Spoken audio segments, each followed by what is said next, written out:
앞에 앉으세요. 따뜻하게. 네.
찬송가 149장 149장 함께 찬양하겠습니다. 주 달려 죽은 십자가.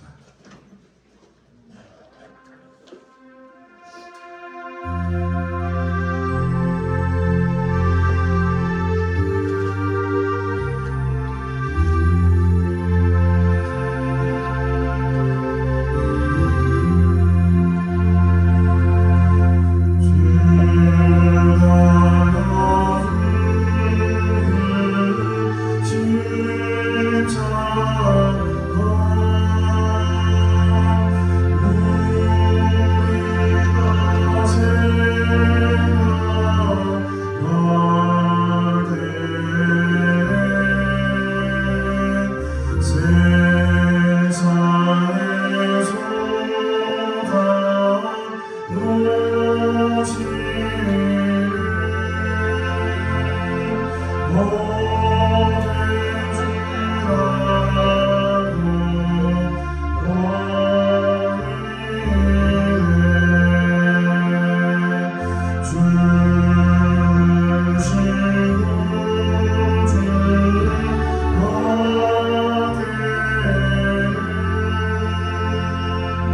머리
주 예수 그리스도를 믿사오니 이는 성령으로 잉태하사 동정녀 마리아에게 나시고 본디오 빌라도에게 고난을 받으사 십자가에 못 박혀 죽으시고 장사한 지 사흘 만에 죽은 자 가운데서 다시 살아나시며 하늘에 오르사 전능하신 하나님 우편에 앉아 계시다가 저로서 산 자와 죽은 자를 심판하러 오시리라.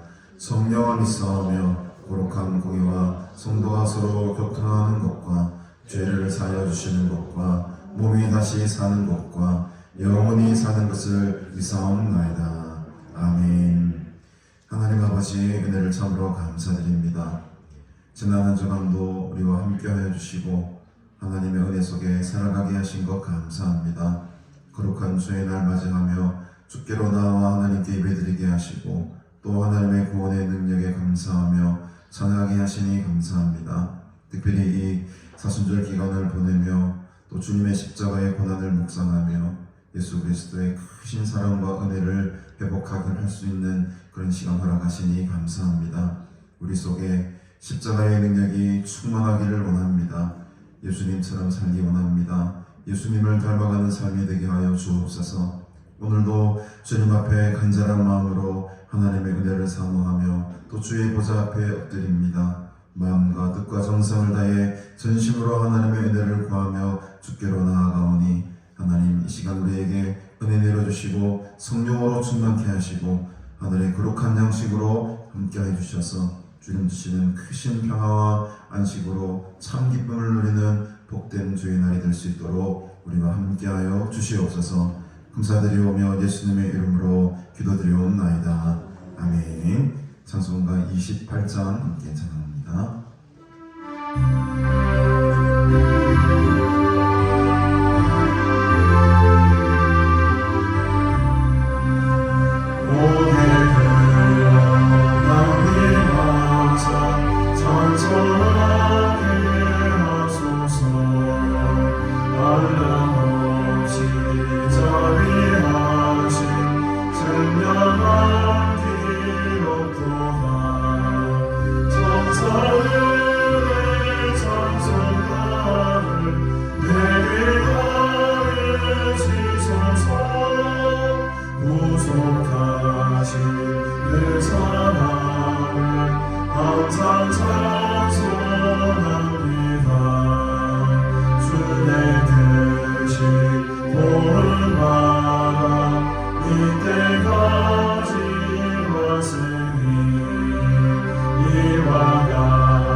사순절 3번 함께 교독하겠습니다.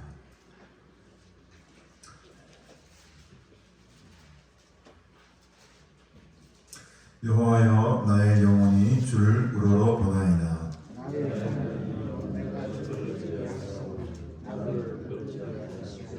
나의 원수들이 나를 이겨 개가를 부르지 못하게 하소서.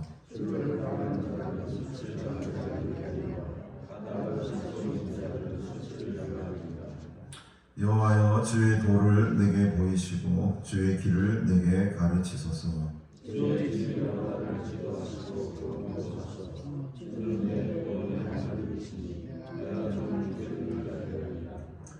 여호와여 주의 긍휼하심과 인자하심이 영원부터 있었사오니 여호와여 내 젊은 시절의 죄와 허물을 기억하지 마시고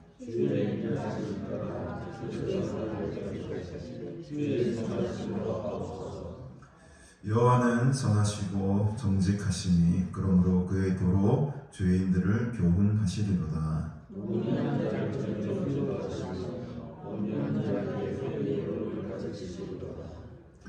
여호와의 모든 길은 그의 언약과 증거를 지키는 자에게 인자와 진리로다. 아멘. 오늘 우리에게 주신 하나님의 말씀 누가복음 13장 10절부터 함께 보겠습니다. 누가복음 13장 10절부터 우리 21절까지 말씀 함께 보겠습니다.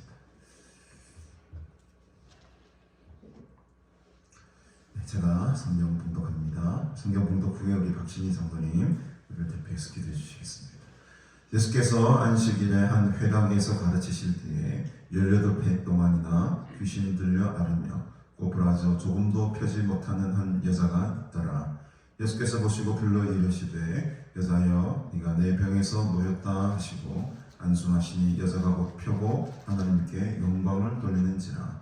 회당장이 예수께서 안식일에 병 고치시는 것을 분내어 무리에게 이르되 일할 날이 엿새가 있으니 그동안에 와서 고침을 받을 것이요 안식일에는 하지 말 것이니라 하거늘 주께서 대답하여 이르시되 외식하는 자들아 너희가 각각 안식일에 자기의 소나 나귀를 외양간에서 풀어내어 끌고 가서 물을 먹이지 아니하느냐. 그러면 18해 동안 사탄에게 매임바 된 이 아브라함의 딸을 안식일에 이 매임에서 푸는 것이 합당하지 아니하냐. 예수께서 이 말씀을 하시되 모든 반대하는 자들은 부끄러워하고 온 무리는 그가 하시는 모든 영광스러운 일을 기뻐하니라. 그러므로 예수께서 이르시되 하나님의 나라가 무엇과 같을까? 내가 무엇으로 비교할까? 마치 사람이 자기 채소밭에 갖다 심은 겨자씨 하나 같으니 자라 나무가 되어 공중의 새들이 그 가지에 깃들였느니라. 또 이르시되 내가 하나님의 나라를 무엇으로 비교할까? 마치 여자가 가루 서말 속에 갖다 넣어 전부 부풀게 한 누룩과 같으니라 하셨더라. 아멘.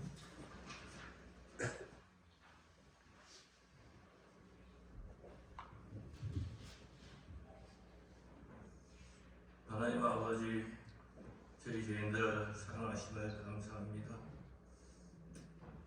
많은 사람들이 죽어가고 또 사단에 사로잡혀 있지만 저희들로 하여금 하나님을 만나는 자리, 예배하는 자리로 인도하여 주심을 감사드립니다. 나병한 자, 유출병을 가진 자, 시체를 만진 자들은 진영에 들어오지 못하고 승마해보지 못하게 했지만 사랑 많으신 예수님께서 이 땅에 오심으로 그들을 만나시고 그들을 치유하시고 생명을 주시고 구원하여 주심을 감사드립니다. 어린 양의 그 귀한 피로서 우리의 죄와 허물을 깨끗게 하심을 눈과 같이 하시게 하심을 감사드립니다. 그 공로 그 이름 의지하여 주의 제안에 나왔사오니 오늘 주시 주의 복을 확실하게 내려주시옵소서. 하나님, 농부가 풍성한 과일을 바라고 가지치기를 합니다. 가지를 잘라냅니다. 그래야 햇빛을 받고 바람이 통해서 많은 과실들을 맺습니다. 예수님께서 우리 이생들에게 말씀하십니다. 너의 육체의 소욕을 잘라버리라고 하십니다.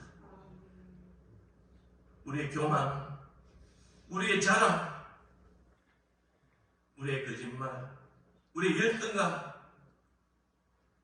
우리의 범죄하는 눈, 우리의 범죄하는 손, 우리의 잘못된 그런 거리들을 잘라나게 하시고 오직 육의 만족이 아니라 내 영이 만족하는 생활이 되게 하여 주시옵소서. 교회만 다니는 교회에서, 교인에서, 예수를 믿는 성도에서 이제 하나님의 말씀을 듣는 하나님의 자녀로 이제 주님께서 내 안에, 내가 주 안에, 주의 말씀이 내 안에 있는 신부의 단계까지, 그리스도의 신부의 단계까지 나아가는, 전진하는, 진보가 있는 온전한 대로 나아가는 저들 되게 하여 주시옵소서.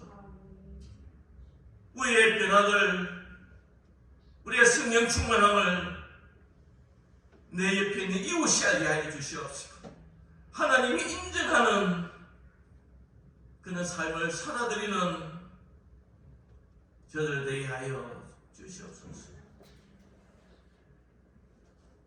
하나님, 우리나라가 공산주의를 모를 때에 공산주의를 확실히 하는 사람, 또 조약을 어떻게 할지 모를 때에 조약에 박사학위를 가진 사람, 우리가 민주정치를 어떻게 하는지를 모를 때에 정치학 박사를 가진 사람을 대통령으로 세우시고 이렇게 부강한 나라로 하나님 축복하여 주심을 감사드립니다. 우리나라의 위기 때마다 세기를 여시고 새로운 은혜로 역사하여 주심을 감사드립니다. 하나님, 이 땅의 새로운 위기가 저출산과 또 중국의 위협과 또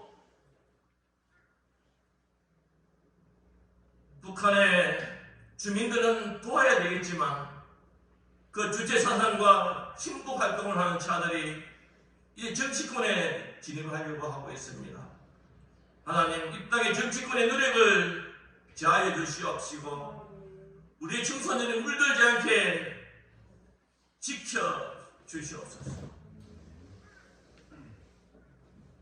자유를 찾아, 말씀을 찾아 남아한 우리의 부모님들의 세대들은 그 우선들 이 땅에서 자유를 누리고 신앙의 축복을 받지만 공산주의 유물론의 사회 앞에서 부끄러워간 그 부모의 자녀들은 자유도 없는 노예 생활, 종교도 없는 절망적인 생활을 하고 있습니다.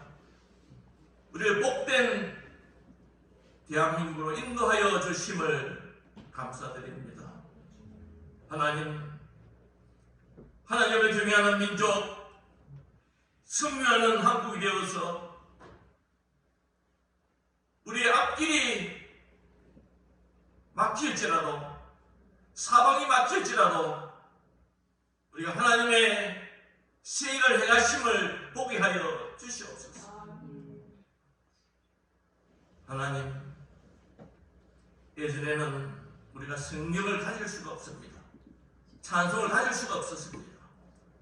성경만 바라봐도 은혜가 되었고 설교 없이 말씀만 읽어도 찬송가만 불러도 은혜가 되었습니다.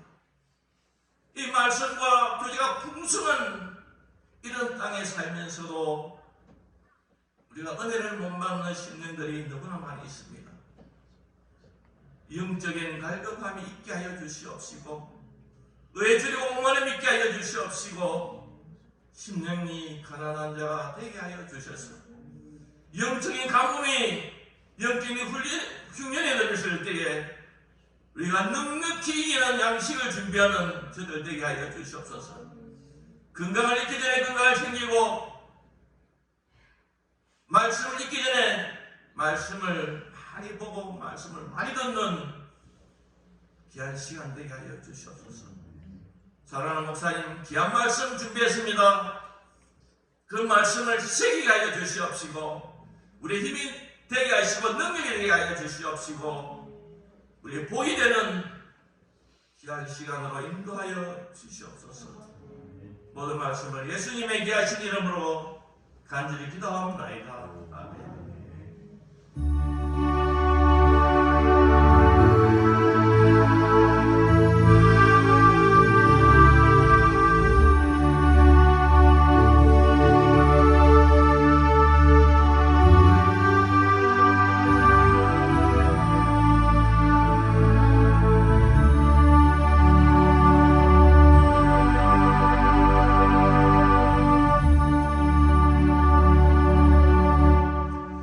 우리 146장 저 멀리 푸른 언덕에 하는 찬양 드리시고 오늘 말씀 나누도록 하겠습니다.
추웠던 겨울이 지나가고 이제 4월이 되었습니다. 봄이 되었는데 여러분들의 마음들은 좀 새로워지십니까? 여러분들의 마음이 좀 더 따뜻해지고 또 새로워지는 복된 계절이 되기를 주님의 이름으로 축복합니다. 옛적에 우리 조상들은 이제 군자라고 해서 이제 군자가 따라야 될 어떤 기라고 할 수도 있겠죠. 각 계절마다 피는 꽃들을 비유해서 매란국죽이라는 말을 쓰게 됐습니다. 매란국죽이 뭔지 아시죠? 매는 뭡니까? 매화고, 라는 우리가 잘 알고 있는 란이고, 국은 국화꽃이고, 죽은 대나무죠. 왜 우리 조상들은 이 매란국죽을 이렇게 동경하고 또 그 매란국죽을 그림을 또 표현을 많이 했었어요. 그 이유가 다 있습니다. 여러분, 이 매화꽃이라는 것은 따뜻한 봄이 오기도 전에 꽃을 피죠. 아주 추운, 저도 한 2-3주 전인가 날씨가 굉장히 추웠는데 공원을 이렇게 이제 좀 걷는다 운동을 하다 보니 매화꽃이 이렇게 활짝 폈더라고요. 아직은 날씨가 추운데도 꽃이 지금 활짝 피어 있더라고요. 그래서 이제 그 추운 위를 이겨내고 제일 처음 피는 꽃처럼 어떤 열악한 환경 속에서도 꽃을 피우는 그것이 바로 군자의 모습이다. 또 나는 같은 경우도 크게 화려하진 않지만 아주 연약해 보이지만 쓰러지지 아니하고 온 산천지의 그 난향을 풍긴다. 또 국화꽃도 그렇더라고요. 국화꽃도 보면 아주 늦가을에 초겨울에 그 추위를 또 맞이하면서 피는 꽃이 또 국화꽃이라고 합니다. 또 대나무는 어떻습니까? 아무리 그 겨울 동안 추워도 대나무가 쓰러지는 거 보셨습니까? 아무리 추운 겨울이라도 대나무는 꼿꼿하게 자기 자리를 지키고 서 있습니다. 그래서 우리 선조들은 이 매란국주, 이 군자의 모습을 담아낸 이 자연의 모습을 바라보고 이런 기계를 가져야 되겠다라고 해서 그림으로도 시로도 표현을 많이 했었던 것이죠. 오늘 여러분들의 마음속에 이런 매란국주 같은 기회가 있기를 주님의 이름으로 축복합니다. 새로운 봄의 기운을 받아서 여러분 마음에 활짝 꽃을 피우시기를 바랍니다. 움츠려 있던 마음들 어깨를 피시고 마음을 여시고 더 큰 하나님의 은혜를 경험하시는 복된 아름다운 꽃의 계절을 보내시기를 주님의 이름으로 축복합니다. 오늘 이 말씀에 하는 또 귀한 은혜를 우리가 받을 텐데요. 우리 이제 예수님께서 안식일에 한 회당에 들어가십니다. 예수님께서 안식일에 회당에 들어가셔서 말씀만을 잘 가르치셨다면 큰 이런 어떤 문제는 발생하지 않았을 겁니다. 근데 여러분 안식일에 가보니 11절에 보니까 18년 동안이나 귀신이 들렸다. 여러분 이제 병에 여러 가지 원인들이 있겠습니다만 특별히 오늘 이 등장하는 인물은 허리가 등이 이제 오버라져서 조금도 펴지 못하는 아주 중증을 앓고 있는 한 여인이었습니다. 이 여인은 이 성경이 말하기를 귀신에 들렸다라는 표현을 쓰죠. 그러니까 이것은 선천적으로 이렇게 태어난 것이 아니고 살아가는 동안에 어떤 계기를 통해서 이제 귀신이 들려버리는 거예요. 그러면서 희한한 병이 걸리기 시작하는데 어떤 병이었습니까? 오버라져서 허리가 등이 조금도 펴지 못했다. 쉽게 말하면 이제 우리가 잘 알고 있는 요즘 이런 단어는 잘 쓰지는 않습니다만 곱추라고 하죠. 곱추. 18년 동안이나 이 어려운 몸에 불편한 것을 가지고 지금 아주 병중에 고생하고 있는 한 여인이 지금 이 회당에 들어 사실은 이 회당에는 여자들이 들어올 수가 없는 곳이지 않습니까?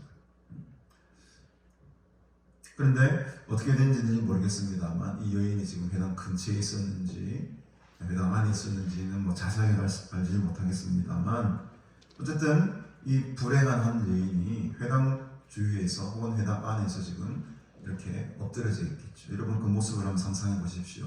허리가 구부러져 가지고 펴지를 못하는 겁니다. 18년 동안 얼마나 괴로운 삶을 살았겠습니까? 여기서 우리가 조금도 펴지 못하더라라는 이 조금도라는 말 속에 어떤 의미가 있냐면 완전히 펼 수 없었다 또는 영원히 펼 수 없었다 이런 뜻을 가지고 있습니다. 그러니까 어느 누구도 이 여자의 병에게 손을 댈 수도 없었어요. 치료할 수가 없었습니다. 이제 죽음만 기다리면 그 죽음을 향해서 그때까지 그냥 이렇게 꼬부러진 채로 살아가야 되는 정말 버림받은 인생. 귀신 들렸으니까는 누가 그 근처에 가겠습니까, 여러분? 가족들도 아마 다 이 여인을 포기했을 것입니다. 근데 하필 이때가 어떤 때였냐면 안식일이라고 성경은 말하죠. 안식일. 사단에 매였다. 이 뒤에 보면 16절 같은 데 보면 18해 동안 사단에게 매인 바가 된 이 아브라함의 딸이다 라는 표현을 쓰기도 합니다. 이게 귀신 들렸다, 사단에 매인 바 되었다, 아브라함의 딸이다.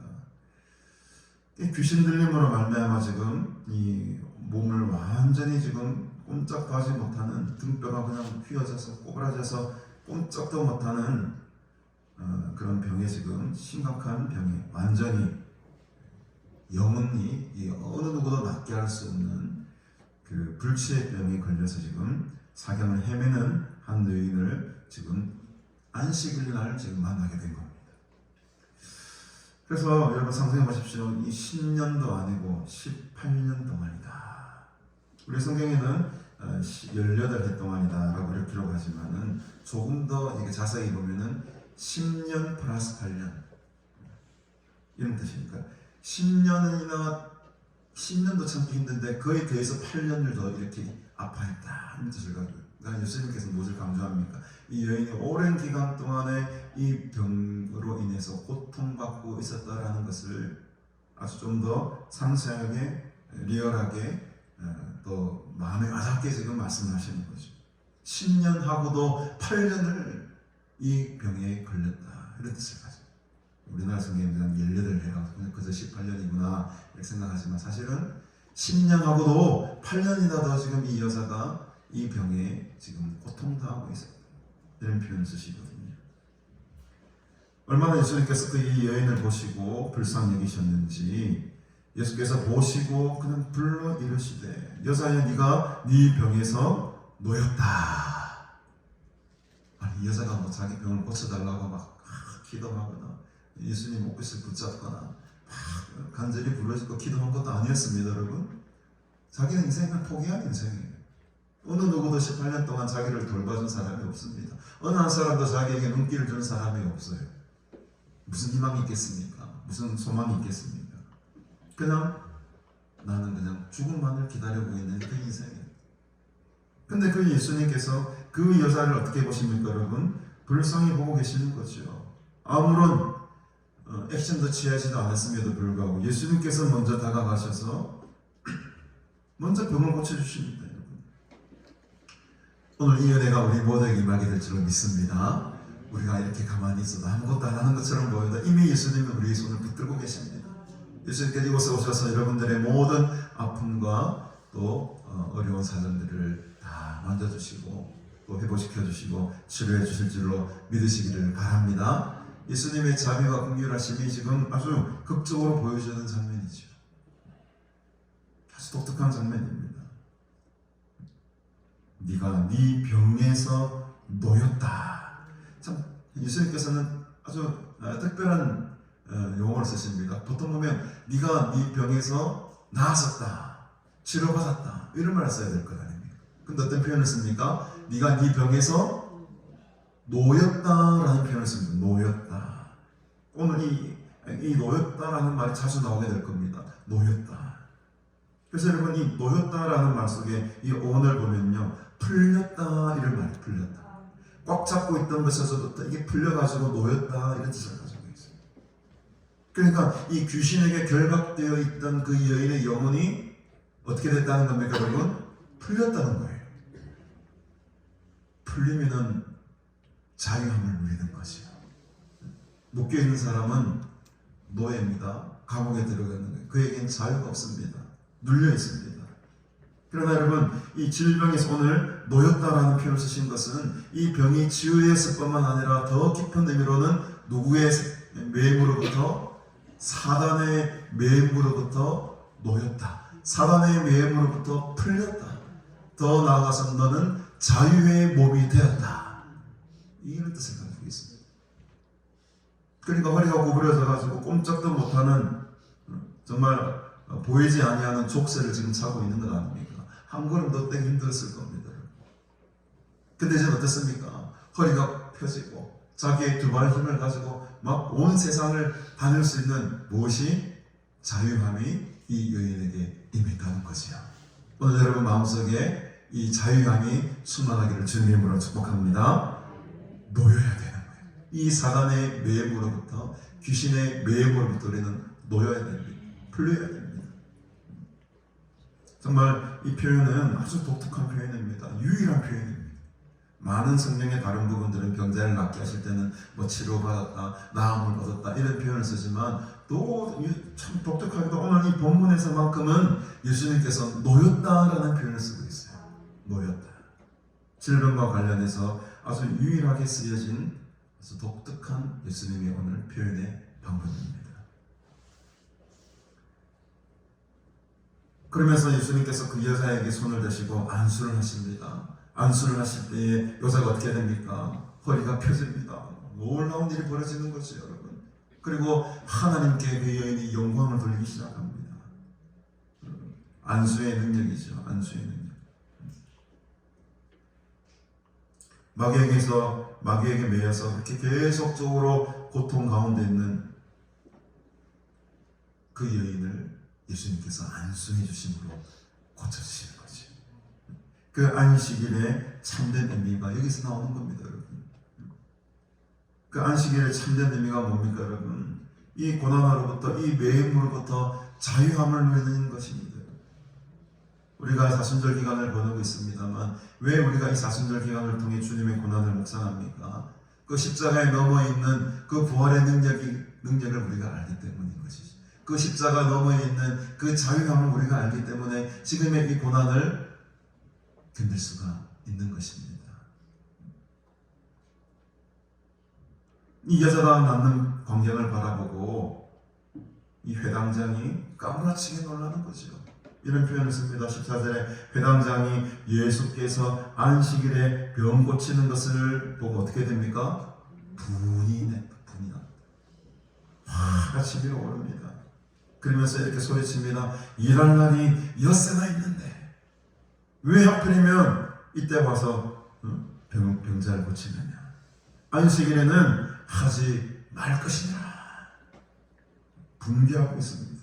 안식일에 왜 병을 고치느냐라는 것입니다, 여러분.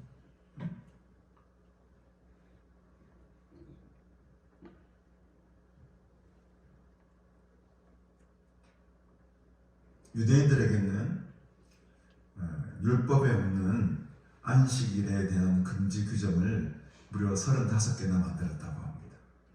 자세한 건 잘 모르겠습니다만 예를 들면 이런 것이겠죠. 불을 켜거나 끄는 일도 금지되었고 심지어는 글자를 쓰지도 말라고 했던 거예요. 글자도 쓰지 마라. 그러니 안식일에 이 병 고치는 것도 하나의 일로 보았기 때문에 이것도 하지 마라. 특별히 어떤 위태로운 환자나 응급조치가 필요한 긴급한 환자 외에는 병자를 고치지 마라. 근데 지금 여러분이 꼬부라진 여인은 긴급한 환자입니까? 그렇지는 않죠. 어제도 그제도 계속해서 꼬부라진 채로 살아왔던 사람입니다. 오늘 고치지 않는다고 죽을 사람은 아니었던 겁니다. 그러니 이 회당장의 눈으로 볼 때는 우리가 쭉 만들어 놓은 이 35개의 율법 조항을 먹이고 있네. 지키지 않고 있네.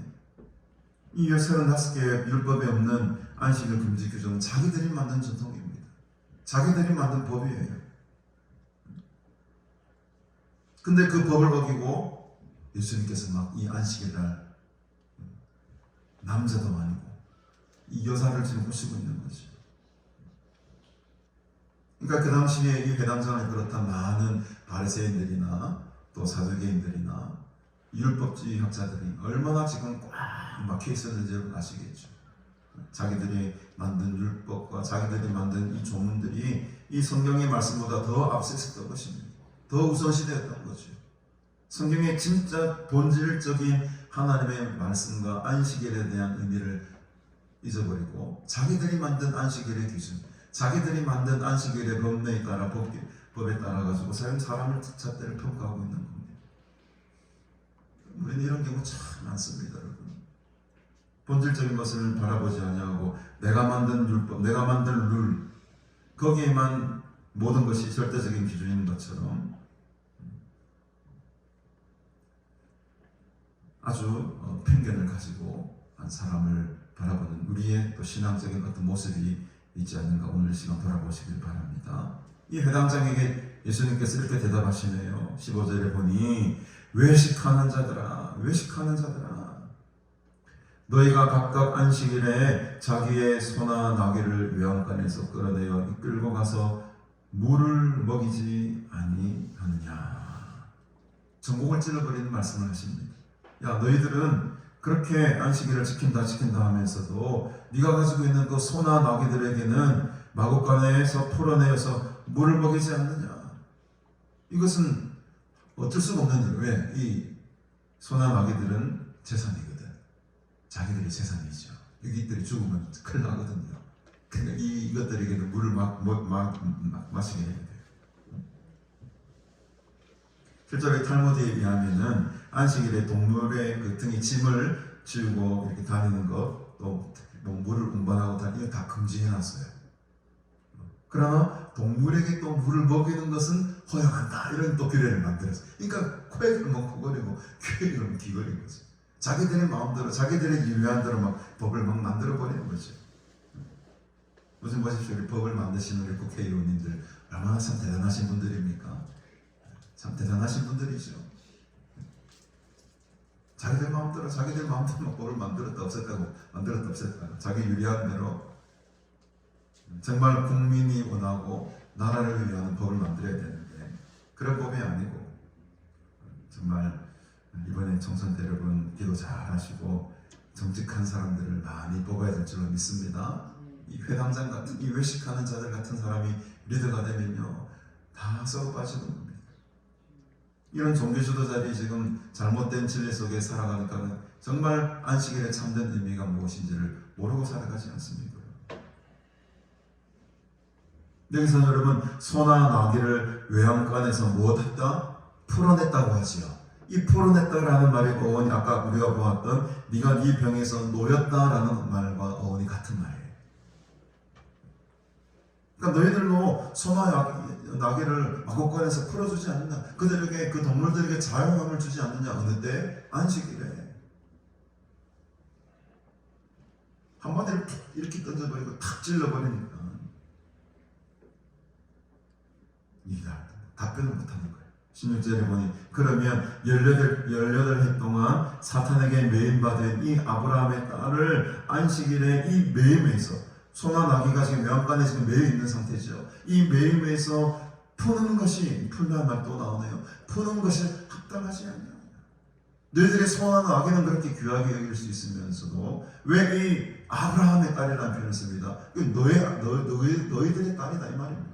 이방인도 아니고 아브라함, 너희의 딸이 이렇게 고통받고 있는데 이 여인을 이 매임에서 푸는 것이 뭐가 잘못되느냐. 이 여인이 그럼 저 소나 나귀보다도 못하느냐. 요즘은 참 이 동물들이 너무 우대를 받는 세상이 돼가지고 이 동물들보다도 좀 못한 사람들이 참 많이 있는 것 같기도 한데, 어쨌든 이 소나 나귀보다도 이 동물들보다도 못한 것 아니지 않느냐. 너희들은 그 동물들을 살리려고 그 매임에서 놓게 하고 풀어주면서 왜 이 여인이 귀신 들린 이 사단에 매임받은 이것에서부터 내가 풀어주는 것이 무슨 잘못이 있느냐. 이렇게 말을 딱 예수님께 던져버리니까 한마디도 못합니다. 따지고 보니까 진짜 그렇거든요.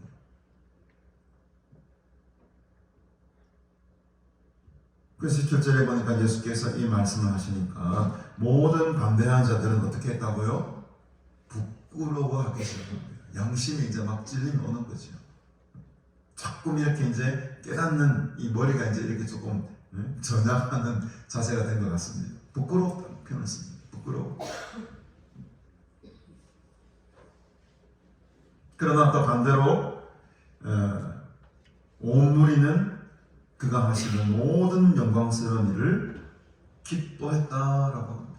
여러분은 하나님의 역사와 하나님의 기적을 부끄러워하지 마시고 기뻐하시기를 바랍니다. 우리 속에 이 기쁨과 감사가 충만해야 됩니다. 특별히 언제? 안식일. 오늘 우리 안식일이잖아요. 거룩한 하나님의 날 아닙니까, 여러분? 이때 여러분 우리 속에 큰 이 영광스러운 일을 통해서 기쁨이 충만하고 감사가 일어나고 우리가 이 죄에서 이 죄의 매임바에 대해서 풀리게 된 자유로운 영혼이 되었다는 것에 대한 하나님의 향한 큰 감사와 영광의 찬송이 충만한 날이 되기를 주님의 이름으로 축복합니다. 이런 장면으로 지금 이 장면이 지금 마무리되는 듯해 보였는데 그 다음 본문이 이제 이어지는 거죠. 그러므로라고 표현합니다. 그러므로.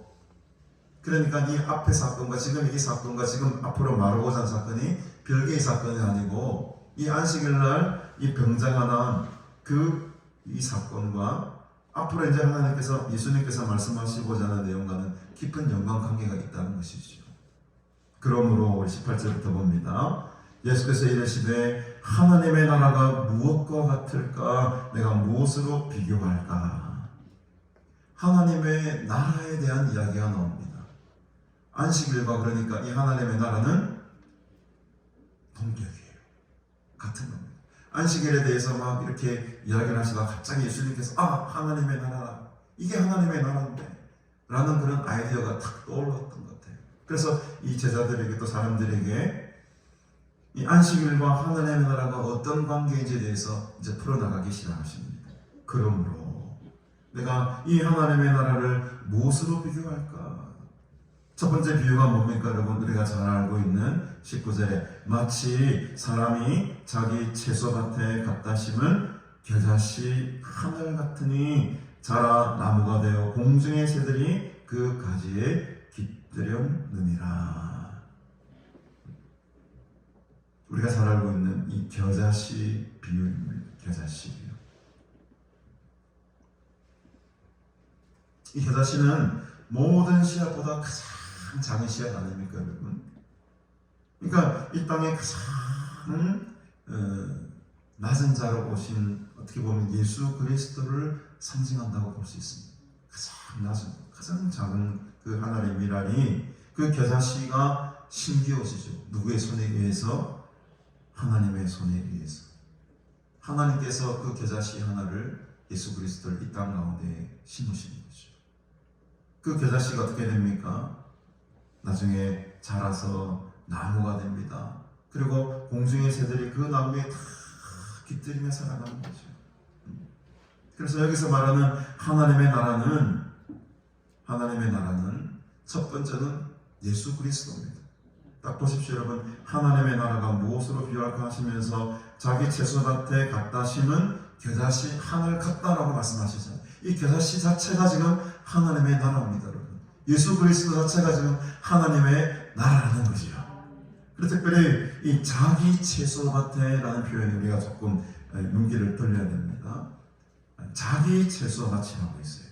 다른 마태복음이나 이런 데는 그냥 땅에 심기어진 땅이라고, 다른 땅이라고 표현하지만 유독 누가복음 독특하게도 이 밭이 그냥 남의 땅이거나 주변 변두리의 땅이 아니고 어디 밭이라고 합니까? 자기 채소밭이라고 해요. 자기 땅이라는 표현을 이 누가는 사용하고 있습니다. 그러니까 이 하나님의 미랄, 하나님께서 구하시고자 하는 백성의 범위가 딱 자기 백성이라고 한정이 되어 있어요.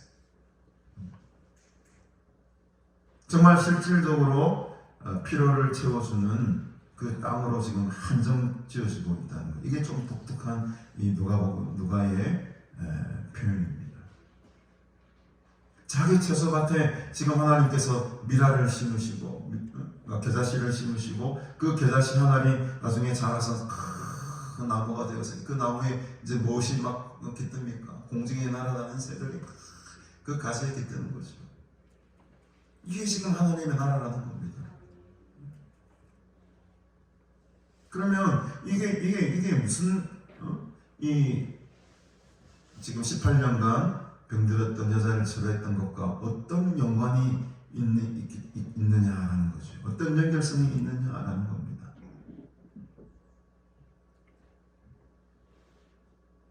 왜 예수님께서는 이 18년간 병들었던 여자를 치료했던 바로 그 장소에서 지금 이 하나님의 나라에 대한 교훈을 하고자 했는가? 병든 여자가 이 예수님으로 말미암아 참된 지금 무엇을 누립니까? 이제는 안식을 누리게 되었지 않습니까?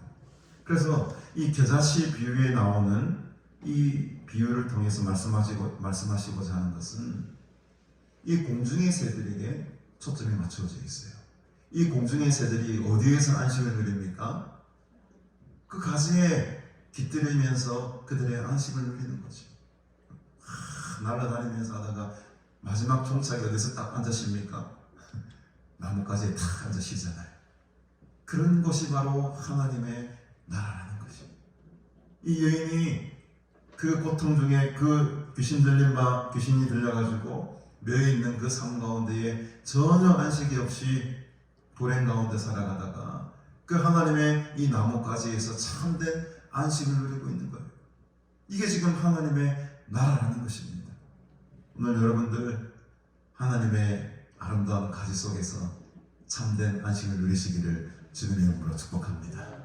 이 산들 보십시오. 나무들을 보십시오. 얼마나 많은 새들이 이 나무까지 앉았다가 떠났다 앉았다 떠났다. 아침에 보면 참새들이 막 짜자자자자자자자 가치들이 각각각각 까마귀들도 막 얼마나 많은 새들이 이 산 나무에 와서 안식을 누리는지 모릅니다. 우리가 그런 존재, 우리가 새입니다. 새. 우리가 공중의 날아다니는 새예요. 막 날아다니다가 하나님의 집에 와서 오늘 여기 이곳이 바로 자기 밭인 거예요.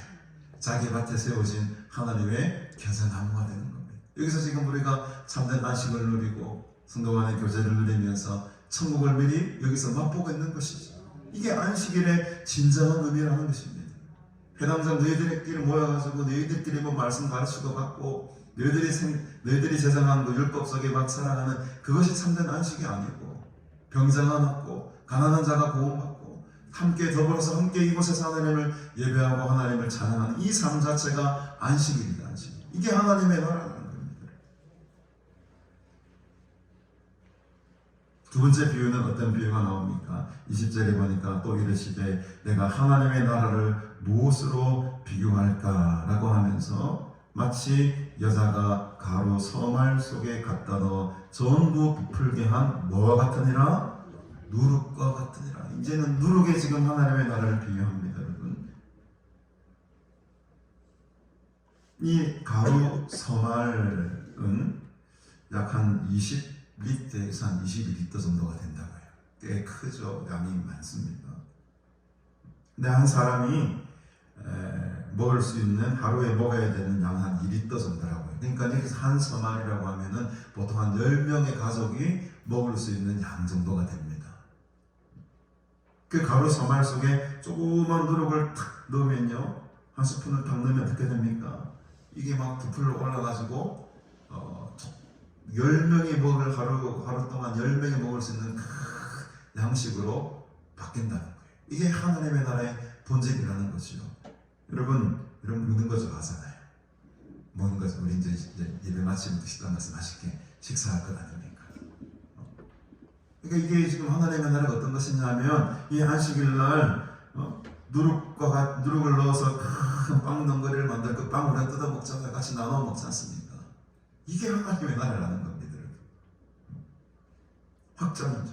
필요를 채워주시고 우리의 배고픔을 채우시고 우리의 영적인 갈급함을 체험 받을 수 있는 그 날이 바로 안식일이고 그 날이 바로 하나님의 나라가 임하는 때라는 것이죠. 그러니까 저는 두 가지 관점을 봅니다. 아까 시 비유가 나왔고 누룩 비유가 나왔지. 누룩 비유만 봐도 성경에서 할 말이 많은데 이건 다음에 한번 기회가 되면은 누룩에 관한 이야기 따로 한번 이야기를 해야 될 것 같습니다. 시 비유, 누룩 비유, 이것은 본질적인 문제고 이 시를 통해서 나타나게 될 우리의 유익, 가진 새들이 공중에 깃들여서 안식을 누리는 것, 이 유익. 그리고 이 누룩을 통해서 우리가 받을 유익은 그 빵을 통해서 우리의 배부름을, 육신의 배부름을 채울 수 있지 않습니까? 이런 관점이 이제 중요합니다. 그러니까 시와 누룩 관점보다는 본질적인 것보다 지금 하나님께서는 예수님께서 무엇에 집중합니까? 정말 너희들이 이 안식일에 누려야 할 어떤 삶의 필요들에 대해서 지금 그런 측면에서 지금 이 비유를 지금 들고 계신다라고 우리가 보면 될 것 같습니다. 그래서 정말 안식일은 우리가 하나님 안에서 참 평안함을 누리고 평안함을 누릴 뿐만 아니라 우리의 육신의 필요까지도 채워지는. 그래서 우리가 이게 쉬어야 되는 거예요. 안식일은 쉬어야 됩니다. 왜? 육신의 필요를 채우고 에너지를 다시 충만하게 해서 내일부터 열심히 또 우리를 해야 되잖아요. 그래서 제가 가나안을 아름답게 하는 날을 제가 없앤 이유가 여기에 있는 겁니다. 쉴 날에는 무조건 쉬어야 됩니다. 두 다리 뚝 뻗고 그냥 잠자세요. 그냥 잠자시고 많이 먹고 많이 바람 쐬고 충만한 안식을 누리시기를 바랍니다. 그때 새 힘을 얻는 겁니다. 그때 하나님과의 관계가 다시 회복되고 다시 에너지가 영적인 능력이 회복되고 충전이 되어서 또 내일부터 우리가 또 6일 동안 열심히 맡은 바를 최선을 다할 수가 있는 것이지요. 오늘 이 말씀을 통해서 참된 안식일의 의미가 무엇인가? 오늘 우리가 거룩한 안식일 날 이 하나님의 거룩한 양식 말씀을 우리가 받아 먹었습니다. 이제 여러분들 마음속에는 이 공중의 새들이 이 나뭇가지에 깃들여서 참 평안함과 기쁨과 그런 즐거움을 누리듯이 오늘 이 수양날에서 우리 교회의 성전에서 그 하나님 주시는 귀한 안식을 충만히 누리시기를 바랍니다. 그리고 식사할 때 맛있게 드시고 힘을 내셔서 또 우리 육신의 필요까지도 채워주시는 그 하나님의 은혜에 감사하시며 또 우리 남은 사순절 기간 하나님의 은혜와 또 주님의 십자가의 고난을 묵상하시며 승리하며 살아가시기를 주님의 이름으로 축복합니다.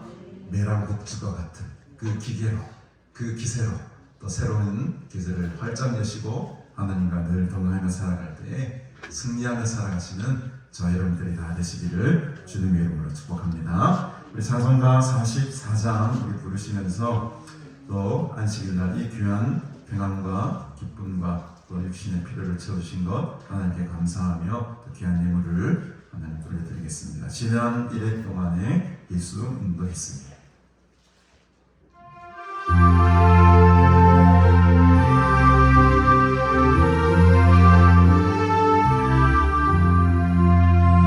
지난 1회 동안에 예수 인도했으니 주의 전에 모여서 항상 찬송합니다. 가장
오늘은 우리 김진정 목사님께서 우리 식구들을 잘 또 드시라고 박상을 좀 많이 갖고 오셨는데 오늘 박상 한 포대를 다 풀어서 여러분들 좀 나눠드리도록 하겠습니다. 좀 쌓아가지시기를 바랍니다.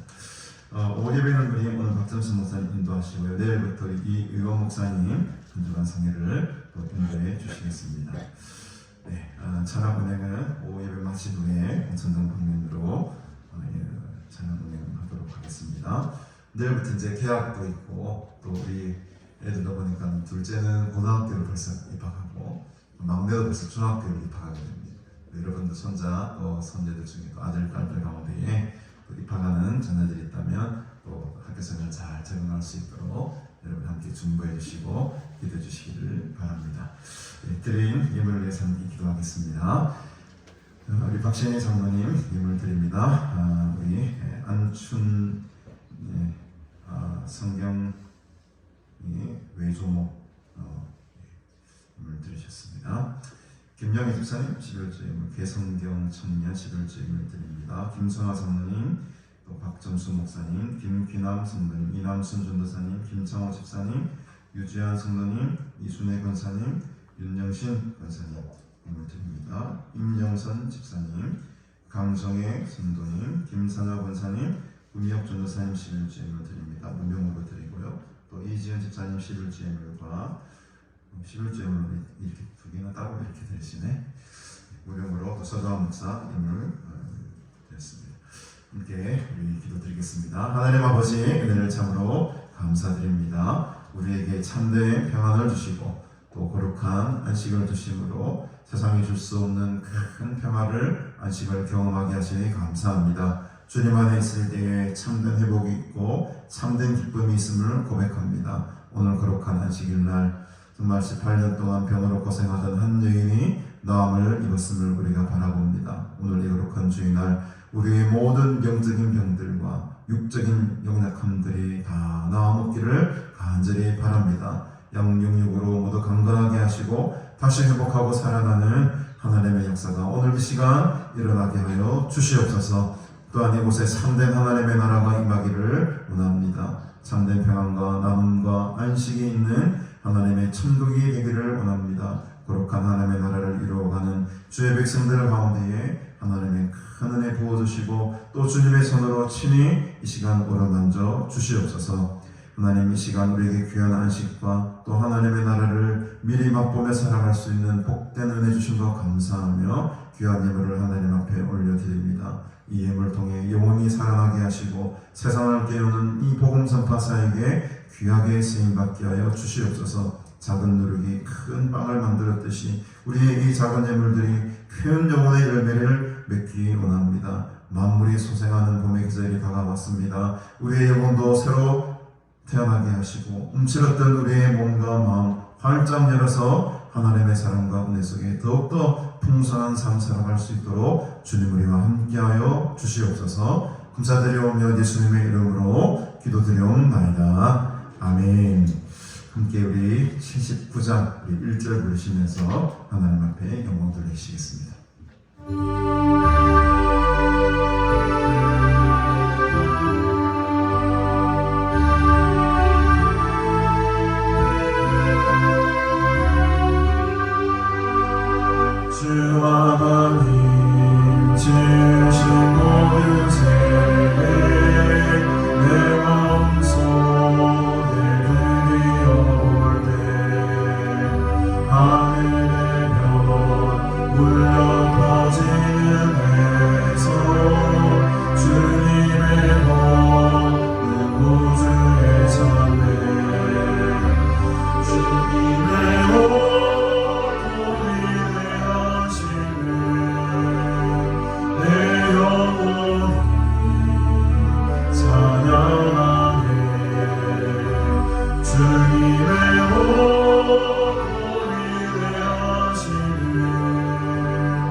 지금은 우리 구주 예수 그리스도의 은혜와 하나님 아버지의 무한하신 사랑과 성령의 교통교제 충만 위로하심의 은총이 참된 안식을 누리며 참된 하나님의 나라를 경험하며 살아갈 때에 정말로 하나님의 큰 평안과 안식을 누리며 살아가고 또 그 하나님 나라의 복음을 이 세상 가운데에 전파하며 살아감으로써 주님의 나라의 천국을 맛보며 살아가기를 간절히 소원하는 너희 모든 무리들과 영원토록 함께 있을지어다. 아멘.